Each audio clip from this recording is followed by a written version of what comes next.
Mesdames et messieurs, bonjour et bienvenue dans Telle Église. Le 9 février dernier, les Bernois ont accepté la création d'une aire de transit destinée aux gens du voyage étranger à Villeholtingen, près de la frontière fribourgeoise. On le sait moins, mais une partie de la population suisse mène elle aussi une vie nomade. Les Yéniches et les Sintis sont reconnus en tant que minorité nationale. Pour parler de ce sujet, j'accueille deux invités. Nouma Souter, vous êtes artiste et graphiste biennois. Actuellement, votre exposition Sur la route, dédiée aux gens du voyage, est à voir à l'église du Pascar à Bienne. Alors, exposer dans une église, est-ce que c'est exposer dans un lieu particulier ? Alors là, je suis artiste et designer, mais je suis avant tout un croyant. Je vis ma chrétienté à travers le catholicisme. Donc c'est vrai que pour un catholique exposé dans une église, c'est particulier. Mais j'ai beaucoup de plaisir à l'échange œcuménique. Et puis je vois ça comme une nouvelle opportunité de rencontrer de nouvelles personnes. Et puis voilà, pour cette exposition, c'est un lieu d'exposition. Et puis finalement, Dieu est au milieu des croyants. Maï Little, vous êtes pasteur des Tziganes ou des gens du voyage suisse, en tout cas c'est comme ça qu'on vous connaît, mais vous faites surtout partie de la tribu des Sintis. Vous êtes souvent sollicité dans les médias, on vous a passablement vu. Pourquoi avoir revêtu la casquette de porte-parole des gens du voyage ? Bien, voyez-vous, il y a trop d'amalgame qui se fait dans le fait qu'on appelle tout le monde Tzigane, et c'est faux. Il y a une grande partie en Suisse, ce sont des Yéniches, et il y a aussi les Sinti qui sont là. On est mariés les uns avec les autres et ça fonctionne très très bien. Il y a simplement une chose, en tant que porte-parole, c'est-à-dire que ces gens du voyage, comme on les appelle, eh bien ils n'aiment pas tellement parler. Et en tant que pasteur, j'ai l'habitude de parler, donc c'est pour ça qu'ils m'ont fait confiance. Avant de lever le voile sur nos concitoyens voyageurs, je vous propose de découvrir en images l'étoile de Nouma Souter, actuellement exposée sur les murs de l'église du Pascar à Bienne. Un reportage de Nicolas Meyer et Bastien Beziguer. Pour moi, c'est la chaleur du sud. Donc c'est vrai que dans la Camargue, il fait beau, il fait chaud. C'est aussi le rythme de la musique, souvent écoutée par les gens du voyage, toujours très rythmé. Donc je pense que j'ai transcrit toutes ces impressions par ces couleurs-là.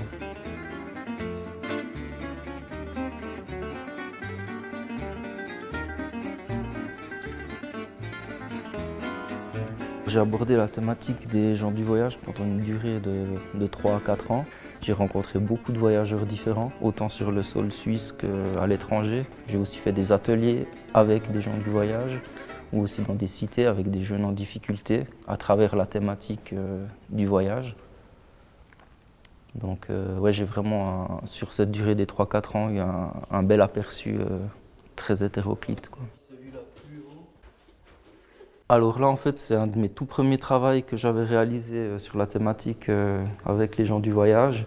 Donc j'ai puisé dans mes souvenirs principalement d'enfance, parce que j'ai été beaucoup en Camargue, et puis en Provence en général. Donc là, c'est vraiment plus des choses qui sont liées au monde des gitans, très colorés. Moi, de manière générale, dans mon travail artistique, je travaille en série. Donc là, c'était au tout début de la thématique avec les gens du voyage, mais c'est vraiment un travail que j'ai réalisé en série. Donc il y a d'abord eu toute une recherche en atelier, des esquisses, des recherches aussi sur le net, etc. Et puis là, c'est 3 tableaux. Ils ont été réalisés pendant une performance de peinture. Donc tout a été vraiment réalisé simultanément. Pour ça, c'est bien d'être 3 quand même. La principale raison pour laquelle nous accueillons cette exposition maintenant, c'est que dans quelques semaines, les gens du voyage vont se remettre en route. Et puis, si vous vous souvenez, le 9 février dernier, il y a eu une votation et le canton de Berne a accepté de débloquer 3 millions, si je me souviens bien, pour la création d'une aire d'accueil pour les gens du voyage étrangers. Et on a aussi constaté que la commune qui va accueillir cette aire de repos l'a refusée à plus de 90% des voix. Et on se disait, si cette aire de repos avait été proposée à Bienne, est-ce que nous l'aurions acceptée ?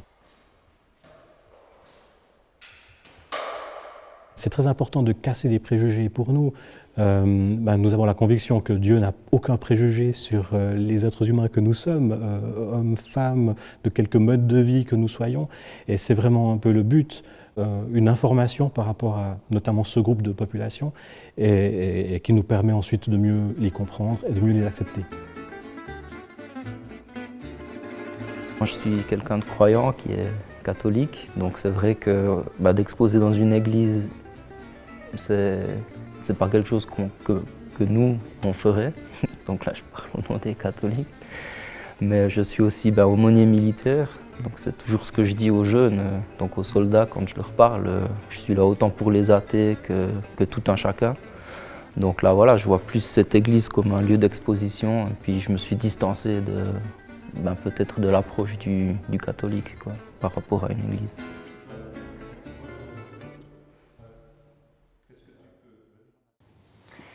Nouma Souter, dans le reportage, on découvre vos œuvres qui sont le fruit de rencontres avec des gens du voyage en Suisse et en France, vous le disiez. D'où vient cet intérêt pour ces communautés? Alors, je vais juste rapidement préciser que les œuvres, ça correspond vraiment au tout début, puis ça a plutôt été puisé dans mes souvenirs. C'est pas encore le fruit des rencontres. De votre travail. Comme je l'expliquais, moi j'ai toujours eu, ça a commencé lors de mes premières vacances d'enfance, de jeunesse. J'ai toujours eu un bon rapport avec les voyageurs que j'ai croisés. Je dirais qu'il y a eu une sorte d'attirance mutuelle.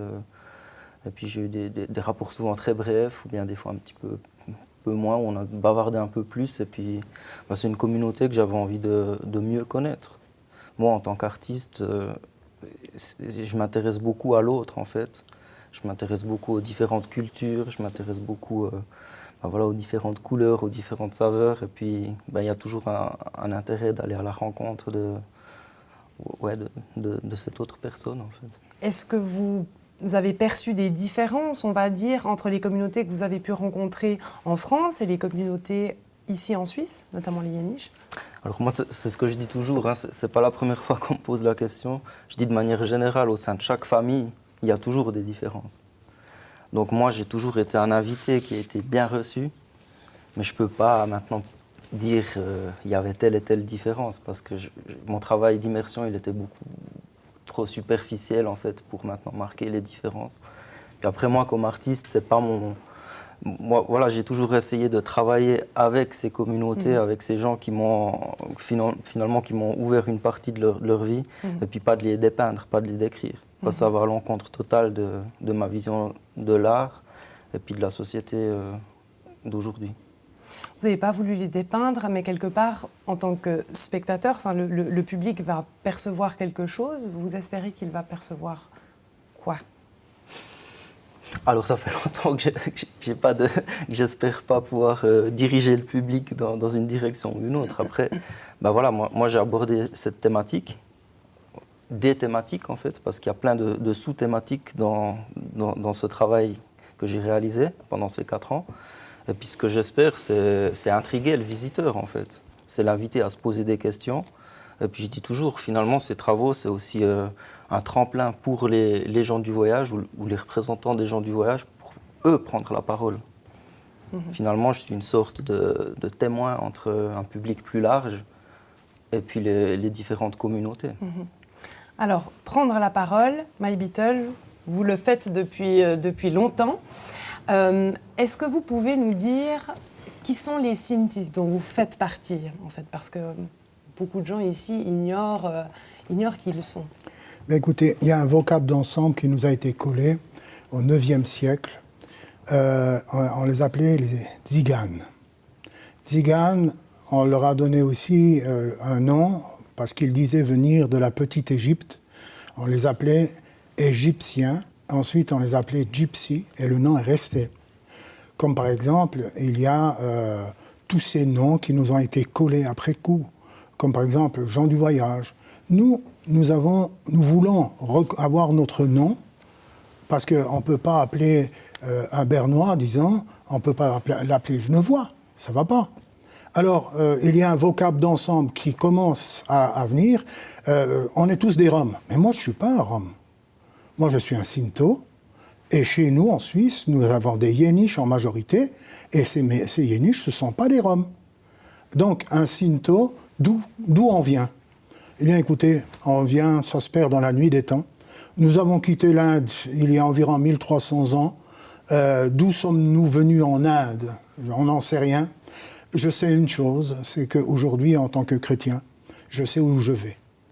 Et c'est important de savoir où on va que de savoir d'où nous venons. Alors justement, où allez-vous pendant l'année? Parce que vous faites partie d'une population nomade ou de voyageurs. Quel est votre mode de vie? Eh bien, écoutez, le mode de vie que nous avons, c'est de faire des missions sous tente, en monte à chapiteau. Et il y a 40, 50, 60 caravanes qui sont avec nous. Et tous les soirs, on fait des rencontres, on parle de différentes choses. Et surtout, on fait ce qu'on appelle une réunion.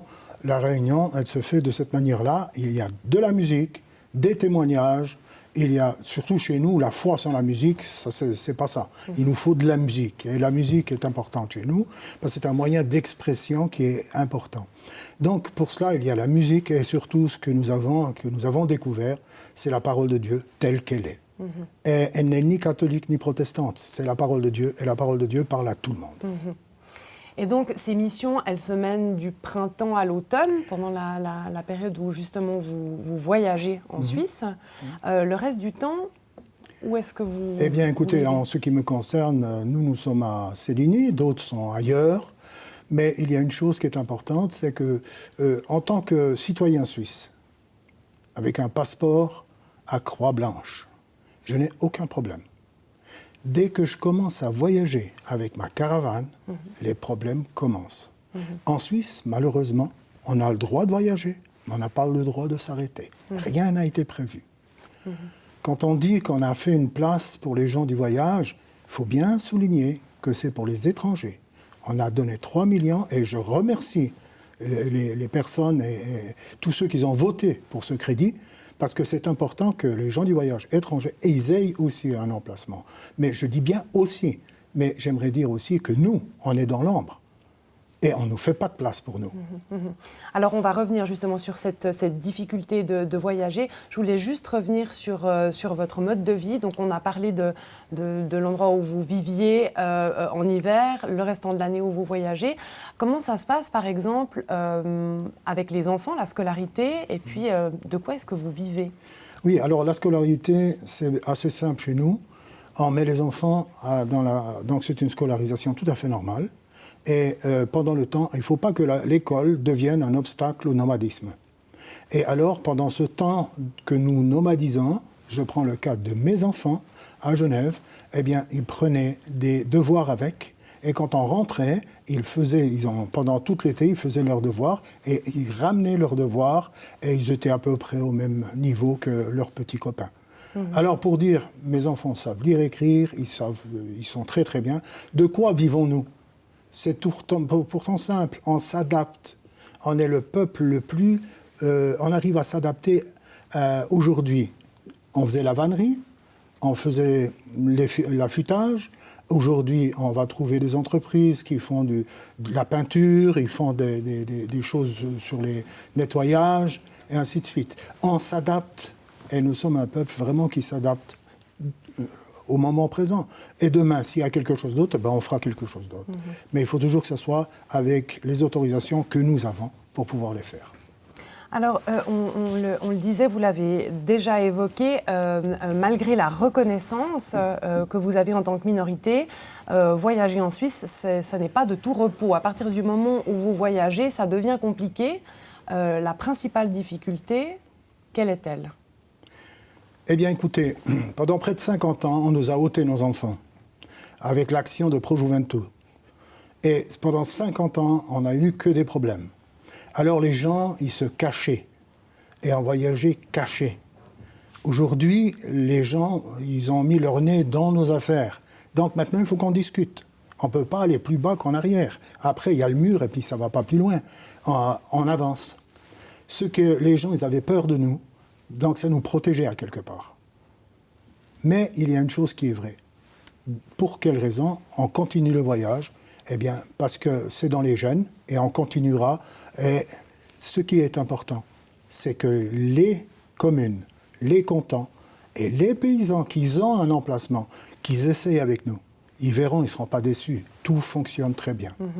Justement, vous parlez de ce problème d'emplacement. Est-ce que vous, Nouma Souter, quand vous avez été en contact à la rencontre des Yéniches de Suisse, puisque là on parle vraiment des voyageurs de Suisse, vous avez aussi remarqué cette difficulté? Est-ce que c'est quelque chose qui venait aussi Alors dans la j'ai discussion? consacré un travail artistique entier à cette problématique des emplacements.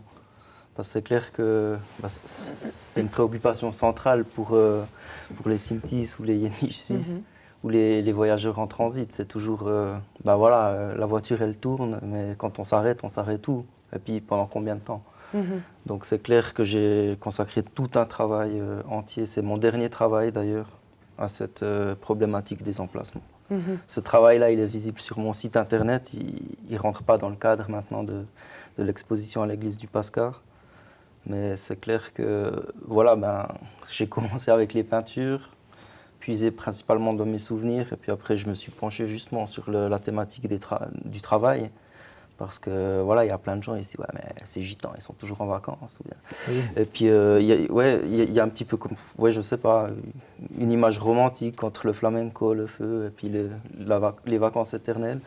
Donc pour moi c'était important aussi, grâce à la communauté yéniche suisse, de m'intéresser un petit peu plus aux raisons des déplacements qui sont normalement liés au travail. En fait. Et alors justement, qu'est-ce que vous avez pu noter? Qu'est-ce qu'il faisait? Pourquoi est-ce qu'il se déplaçait? Qu'est-ce que vous avez pu observer? Finalement, c'est comme chaque indépendant. Moi, je suis aussi indépendant. Donc finalement, qu'est-ce qui va me motiver à me déplacer? C'est pour aller voir un client, c'est pour présenter mon produit. Tout à fait. Et puis avec les années, une fois qu'on est établi, on sait qu'on a nos clients qui sont là, donc ça va définir notre voyage. Après, est-ce que le voyage il dure 3 mois, est-ce qu'il dure 6 mois? Ça, c'est propre à chacun de décider. Et qu'est-ce qu'ils faisaient comme travail, justement, les personnes que vous avez rencontrées? Parce que vous aviez évoqué quelques métiers, mais est-ce que c'est aussi... Alors, il a dit les rémouleurs, c'est vrai que certains ont continué dans cette voie-là. Donc, il y a toujours beaucoup d'éléments tranchants à aiguiser. Hein.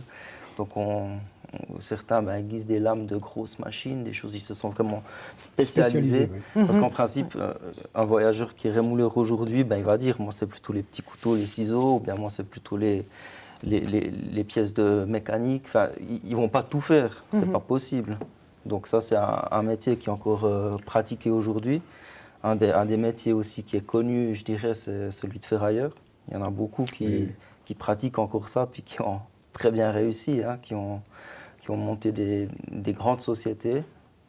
Donc ça, c'est vrai que c'était un des métiers. Il a aussi parlé déjà de la peinture. Donc il y en a pas mal qui font de la peinture. Et puis sinon, moi j'ai rencontré aussi dans ces communautés des commerçants. Oui. Donc des commerçants en tout genre, quoi.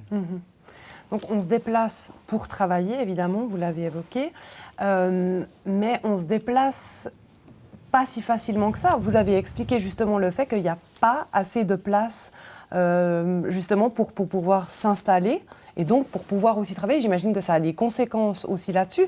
Dans le canton de Berne, on ne compte que 4 aires de stationnement qui sont réservées aux gens du voyage suisse, 2 de séjour et 2 de transit.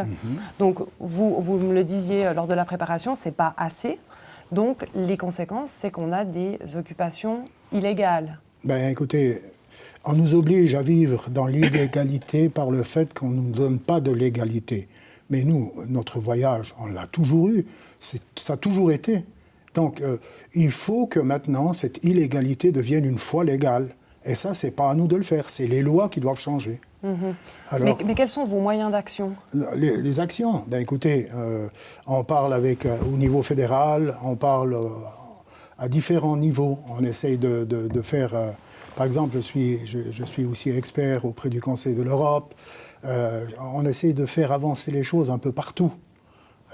Et ça, c'est important, c'est très important. Et malheureusement, en Suisse, on a toujours encore le droit de voyager, mais pas celui de s'arrêter.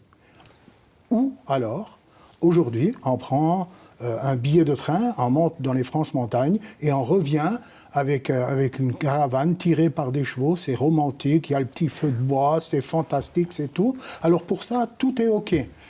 Mais pour nous, non. On n'a pas le droit. Alors il y a aussi un autre problème, c'est que tous nos places que nous avions, ils nous ont été spoliés. On va dire pourquoi ? Ben parce qu'ils en ont fait des terrains de camping. Et les terrains de camping nous interdisent d'y aller. Alors, vous voyez, il faut que ça change. On est en Suisse et on vit en Suisse, mais il y a une chose, c'est que la Suisse, elle doit reconnaître sa minorité. C'est beau de reconnaître les noms, mais si on ne leur donne pas la puissance de vivre leur vie, ça sert à quoi de reconnaître des noms sans reconnaître leur façon de vivre? Alors, on peut essayer de faire avancer les choses, enfin, vous essayez de faire avancer les choses par le dialogue, vous l'avez dit, mais il y a aussi des protestations, des manifestations. On l'a vécu notamment en 2014, c'était à la place Kleine Allmende, à Berne, qui a été évacuée alors que les Yéniches s'étaient réunis pour protester. Vous, Nouma Souter, vous étiez présent, si je ne m'abuse, juste avant et juste après l'évacuation. Alors voilà, moi ça faisait déjà une bonne année que je travaillais sur ma thématique du moment. Et puis là, très tôt le matin, on m'a appelé et puis on m'a dit « Ouais, il se passe quelque chose à côté du Wankdorf, vas-y ».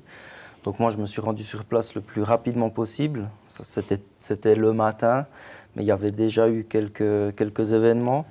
Le terrain était déjà barricadé, en fait, tout autour. Et puis là, ce jour-là, ça a été mon premier contact avec la communauté yéniche suisse.